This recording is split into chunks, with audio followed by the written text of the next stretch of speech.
Corruption ایک ایسا ناسور ہے جو کہ ملک کی تباہی کا باعث ہے، اور یہ بات سب لوگ جانتے ہیں۔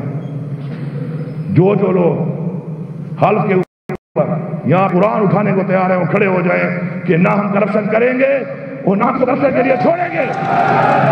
اٹھائیں حلف اور حلف اٹھائیں کہ ہم قرآن پہ حلف دیتے ہیں کہ نہ ہم کرپشن کریں گے، نہ ہم کرپشن میں کمپرومائز کریں گے، اور جو کرپشن کرے گا ہم اس کو نہیں چھوڑیں گے۔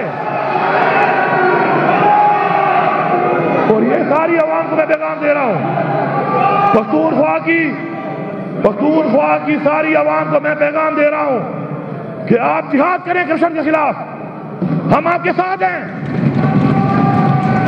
کسی کی جرات نہیں ہے کہ وہ آپ سے پیسہ مانگے، کسی کی جرات نہیں ہے وہ آپ سے رشوت لے، کیونکہ رشوت لینے والا اور رشوت دینے والا دونوں جہنمی ہیں۔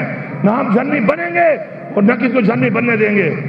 آپ سے کسی کے نام پہ کوئی پیسہ مانگتا ہے، آپ کھڑے ہوں، اور مجھے امید نہیں، یقین ہے اب تو ایک ایسے مراحل سے آپ گزرے ہیں کہ اگر کسی کے دل میں کوئی کمپرومائز یا نرم گوشہ تھا بھی صحیح کسی کے لیے، اب نہیں ہونا چاہیے، اب نہیں ہونا چاہیے۔ ہمارا ورکر ہماری ٹیم ہے، ثبوت کے ساتھ، گواہی کے ساتھ۔ کوئی آپ سے پیسہ لیتا ہے، آپ ہر حد تک اس کے خلاف جائیں، ہم آپ کو سپورٹ کریں گے اور آپ کے ساتھ ہر حد تک جائیں گے اس چیز کے خلاف۔ میں دیکھتا ہوں کس میں جرات ہے، میں دیکھتا ہوں کس میں جرات ہے کہ وہ پیسہ لوٹتا ہے۔ اگر جرات پیدا ہوتی ہے تو ہماری کمزوری سے ہوتی ہے، ہم کمزور نہیں ہیں۔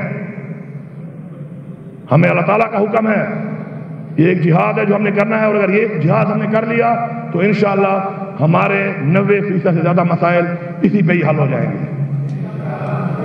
اس کے بعد پختونخوا میں بہت چیلنجز ہیں، ہمیں اللہ تعالیٰ نے ایک ذمہ داری دی ہے، ہم نے اس کو پورا کرنا ہے۔ باتوں سے، پالیسی سے، اگر میں یہاں کسی کو بھی بلا لوں، روڈ پہ کھڑے کسی آدمی سے پوچھوں کہ مسائل کیا ہیں، تو وہ آپ کو مسائل بھی بتا دے گا اور ان کا حل بھی بتا دے گا کہ کیسے حل ہوگا۔ لیکن افسوس یہ ہے کہ امپلیمنٹ کیسے ہوگا۔